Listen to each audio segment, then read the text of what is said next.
we have a number of these incidents of this type in various kinds of the United Nations.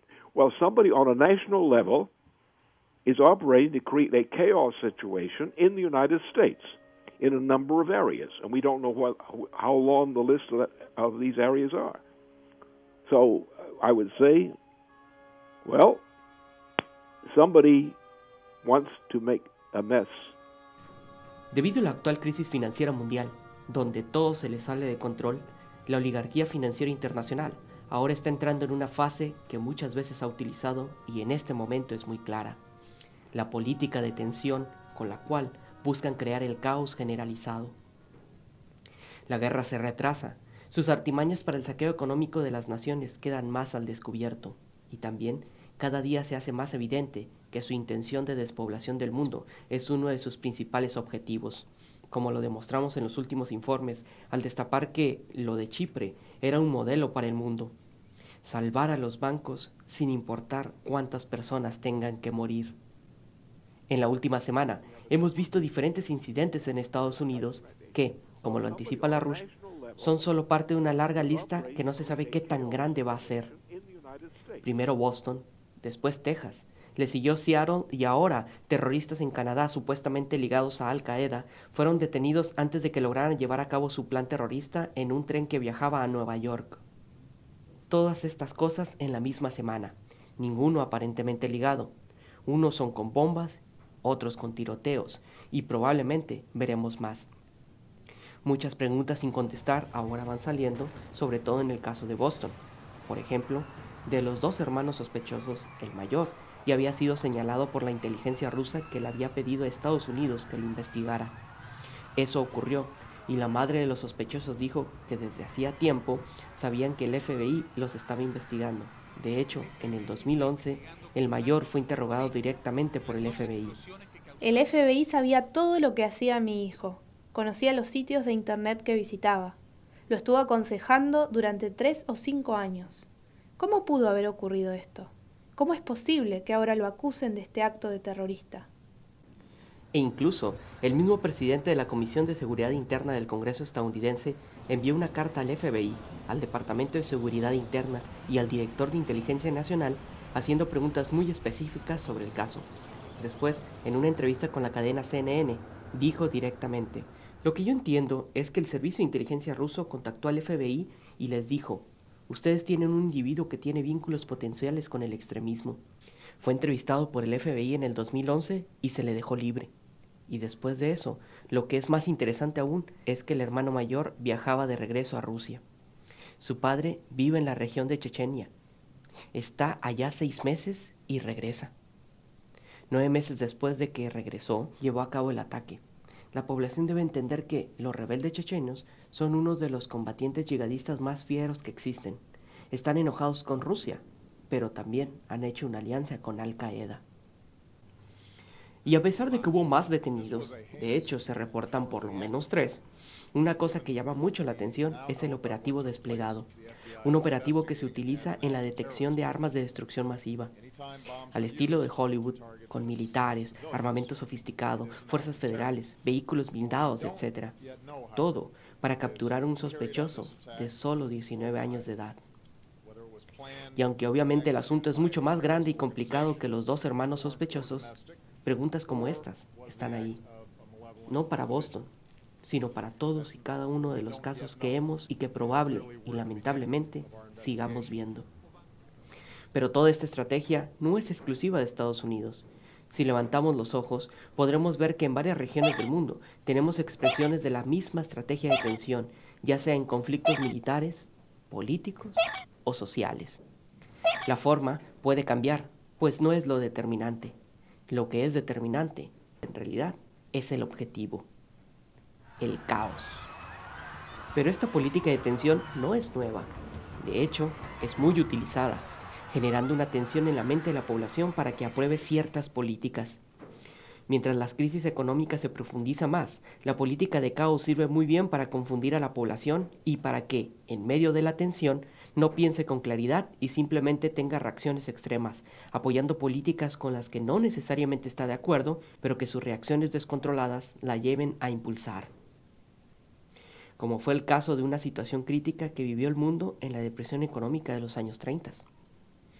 Ahora, el problema tampoco se limita a solo identificarla, sino que es necesario cambiar algo un poco más arraigado en la cultura: el no tomar responsabilidad por nuestras acciones. Pero veamos el ejemplo histórico antes de extendernos en esto último. Para 1932, Estados Unidos llevaba 3 años sumido en la peor depresión económica de su historia. Desde el crack de 1929, los bancos continuaban cayendo semana tras semana. Incontables familias trabajadoras perdieron la mayor parte de sus ahorros. Todo el sistema del dinero y las finanzas dejó de funcionar, aparentemente de la noche a la mañana. Los ciudadanos presenciaron con impotencia cómo hombres y mujeres antes productivos se vieron forzados a permanecer ociosos o a vagar por el país en tren o a pie, en una búsqueda desesperada de trabajo. ¿Qué causó esta miseria sin precedentes? ¿Quién resultó culpable de esta crisis que arruinó las vidas y quebró el espíritu del otrora orgulloso pueblo estadounidense? Después de la Primera Guerra Mundial, los aranceles de protección y los precios de paridad establecidos para construir la industria de la movilización de guerra, los cuales habían asegurado la protección federal para la agricultura, fueron sistemáticamente eliminados. Un asalto que se llevó a cabo mediante los esfuerzos de un grupo privado de ciudadanos incuestionablemente honorables. Esta clase de financieros privados, operando a través de sus bancos de inversión, había lanzado un boom especulativo a principios de los 20, con la creación de un mercado de valores y una burbuja hipotecaria. El juego se alimentaba de la buena voluntad de los ciudadanos, que depositaban sus ahorros en los bancos comerciales. Ignoraban que las casas de inversión de Wall Street se adjudicaban el derecho de usar sus ahorros como garantía en sus esquemas especulativos. Esta burbuja cancerosa pronto explotó. La existencia misma de Estados Unidos como nación se vio amenazada, y sus ciudadanos quedaron desprotegidos. En aquel tiempo no había ninguna ley que prohibiera esta actividad criminal entre los bancos comerciales y los bancos de inversión, ya que políticas como la ley Glass-Steagall de 1933 aún no habían sido promulgadas. Esta es una situación muy interesante, pues podemos ver cómo, de manera muy semejante a lo que vemos hoy, estas personas consideradas honorables son las mismas que causaron la situación crítica a nivel internacional, pues recordemos que la Gran Depresión de los 30 no fue una crisis en Estados Unidos, sino en todo el mundo. Estos financieros que especulaban en la bolsa y en diferentes países sacaban ganancias inmensas aún en medio de la crisis, hasta que todo llegó a un límite físico en donde ya no se podía soportar más. Socialmente las tensiones aumentaban por lo grave de la situación y la población empezaba a reaccionar. En medio de esa crisis se plantearon 2 alternativas. Una fue la de los banqueros. Para permanecer en el poder, Wall Street y sus patrocinadores británicos sabían que se requería una dictadura política, a fin de forzar a las naciones y sus ciudadanos a aceptar semejante régimen parasitario. Así, para los años 20 y principios de los 30, la realeza de Wall Street empezó a patrocinar directamente el ascenso del fascismo europeo. Cuando Italia se encontró al filo de la navaja en 1926 para pagar su deuda de la Primera Guerra Mundial, la mafia de los Morgan, que operaba dentro de la presidencia de Calvin Coolidge, se movilizó rápidamente para asegurar un préstamo de $100 millones al gobierno fascista de Benito Mussolini, quien fue elogiado por Wall Street como un líder económico razonable y un político fuerte que prometió balancear el presupuesto.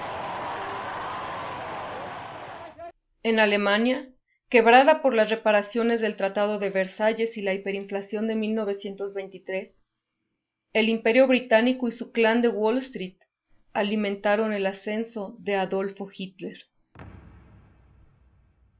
Aunque el partido nazi era solo una fuerza marginal al borde de la bancarrota en 1932, con Hitler pensando incluso en el suicidio, fue salvado milagrosamente cuando Averell Harriman de Wall Street y Montague Norman de Londres ordenaron al director general de Brown Brothers Harriman, Prescott Bush, hacer una transferencia de dinero para rescatar la campaña de Hitler para canciller.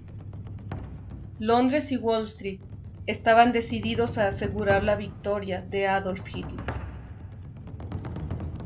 Y en 1933 consiguieron lo que querían. Los financieros e industriales del Wall Street britanizado se apresuraron a apoyar a los nazis, allanando el camino para la anexión de Austria, la invasión a Polonia y el intento de tomar toda la Unión Soviética. La Standard Oil de Rockefeller, la American IG Chemical Corporation, el Banco Chase y el Union Banking Corporation, todos respaldaron a los nazis no solo con dinero, sino también con petróleo, gas, acero, caucho y esclavitud. Cuando se ve desde esta perspectiva, es claro que la mentalidad de esta clase de financieros no era más que pura maldad. La podrías llamar satánica.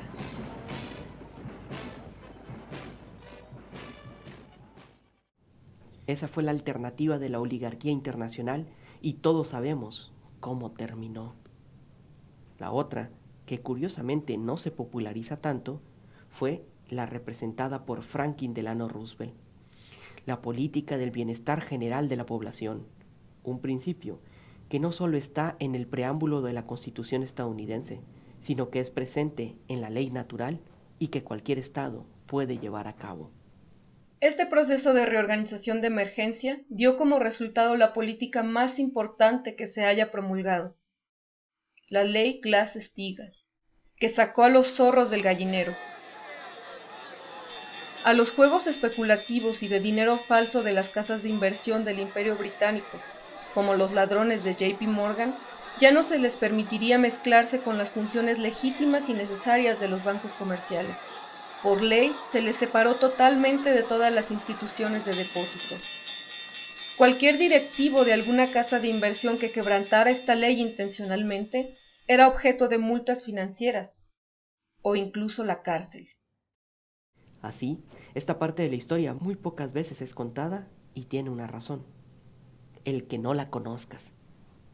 En Estados Unidos, mientras que Franklin Delano Roosevelt les quitaba el poder a los financieros y transformaba el país en una potencia productiva, los medios de comunicación no paraban de atacarlo. Fue acusado de todas las cosas que te puedas imaginar, de hecho, hasta de comunista. Y claro, no podría faltar la siempre famosa acusación de corrupción. Y después vendrán otras acusaciones locas e infundadas. Y además, los británicos trataron de imponer que lo que hizo Franklin Delano Roosevelt fue porque Keynes lo asesoró, para que así la gente que consideraba buenas las cosas que hizo vaya a estudiar toda la teoría monetarista británica de Keynes y no directamente a Franklin Delano Roosevelt. Esto es parte de la manipulación que muy a menudo se hace con las personas que han desafiado al imperio, tratarlas de reducir lo más que se pueda o desprestigiarlas, para que la gente los encasille y repita cosas como: en realidad eran mentirosos o era un autoritario. Pero nunca van a estudiarlo realmente para confirmar que lo que dicen es cierto. ¿Cuál es el objetivo? Muy simple: acabar con un legado. La segunda cosa es el no compromiso y por tanto la no seriedad. Ahora se ha acostumbrado a la gente a que puede hablar, comentar y a veces hacer algo, pero sin comprometerse con ello. El problema es que el mundo real no es Facebook, no es una red social virtual. Todas las acciones que hacemos tienen consecuencias y casi siempre muy graves. Por eso debemos de tener en mente qué es lo que estamos haciendo o diciendo. La opinión popular es muy fácilmente manipulable mediáticamente, y si a eso le agregas la ignorancia de la historia y la no responsabilidad de actos, las consecuencias pueden ser fatales, pues en el mundo real y ante una crisis como la que vivimos, la mayoría de las situaciones geopolíticas no tienen vuelta atrás. Sin embargo, la oportunidad que tenemos es muy grande. De hecho, es el por qué la oligarquía financiera internacional está tan desesperada y hace estas cosas. Están perdiendo. Ahora nos toca a nosotros hacerlo consciente. Como vimos la semana pasada, la campaña por Glass-Steagall en Estados Unidos sigue avanzando.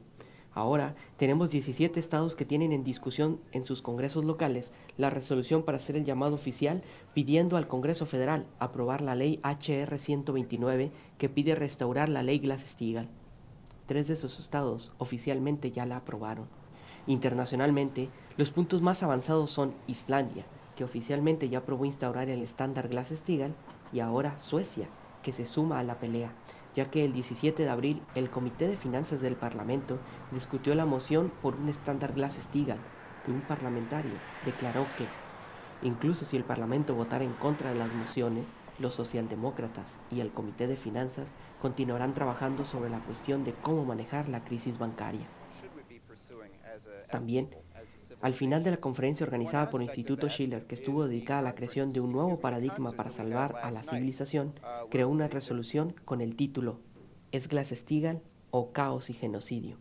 Dicha resolución ya está movilizándose a nivel mundial y además de los participantes en la conferencia, la resolución está encontrando apoyo y firmas de diversas personalidades.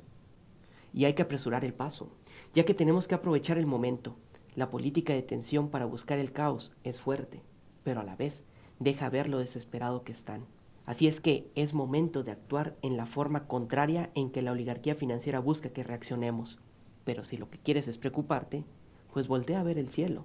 Porque como lo demuestra lo que pasó en Rusia hace menos de 2 meses y el acontecimiento de Argentina el fin de semana pasado, seguimos indefensos a esas amenazas y nadie hace nada al respecto. El desarrollo común de las naciones es el nuevo nombre de la paz. Por eso, tenemos que aprobar el estándar Glass-Steagall para terminar con esta política de tensión y reorganizar el sistema financiero internacional. Al poner en orden el sistema bancario, supervisado de pies a cabeza por el gobierno federal, que prohibió los juegos especulativos de Wall Street bajo la nueva ley Glass-Steagall, Estados Unidos se puso en camino de la recuperación.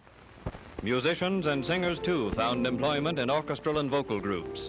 These art singers, organized and directed by William Lawrence, have successfully presented a great many programs of classical music. Inside of river fields are gay, a bird sweet, from the girl of all things should we join in the spring. La la la la la la la la la. La la la la la la la la la la. With joy begin the spring. La la la la la. With joy begin the spring. Then